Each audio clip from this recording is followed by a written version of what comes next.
सिर्फ एक नजर में छोटी लड़की अपने वरिष्ठ भाइयों के साधना स्तरों को देख सकती थी। इससे वे सभी तुरंत डर गए और पीछे हटकर एक तरफ छिप गए।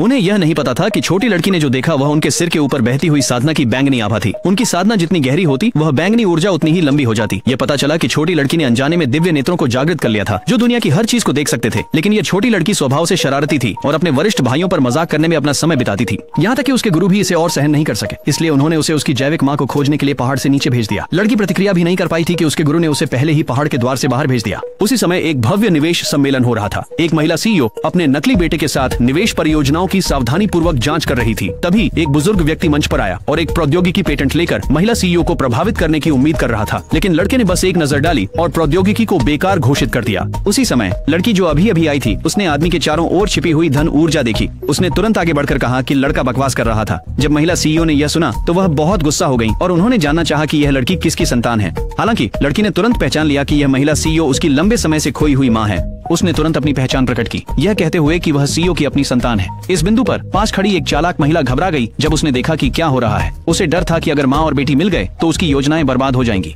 इसलिए उसने जल्दी से लड़की का मुंह ढक दिया और झूठ बोला। दावा किया कि यह लड़की उसकी अपनी बच्ची है जो खो गई थी। लड़की ने फिर उस चालाक महिला को जोर से काटा। वह आदमी के पास दौड़कर गई और दस्तावेज को ध्यान से देखने लगी। उसने तुरंत तय किया कि यह दस्तावेज 10 अरब डॉलर का है और उसने महिला सीईओ से कहा कि अगर वह इस तकनीक को खरीदने के लिए 100 मिलियन खर्च करने को तैयार है तो भविष्य के मुनाफे में कम से कम 10 गुना वृद्धि होगी। लड़की के शब्द निस्संदेह लड़के के अधिकार के लिए एक बड़ी चुनौती थे। लड़का तुरंत गुस्से में आ गया, लड़की पर धोखाधड़ी का आरोप लगाते हुए और पूरी तरह से बकवास करने का आरोप लगाया। लेकिन जैसे ही उसने बोलना खत्म किया, आदमी का सहायक दौड़ता हुआ आया और कहा कि उनकी तकनीक को मंजूरी मिल गई है और कई कंपनियां अब इसे लाइसेंस देने के लिए प्रतिस्पर्धा कर रही हैं, जिसमें सबसे कम बोली 10 अरब है। ये सुनकर वहां मौजूद सभी लोग हैरान रह गए।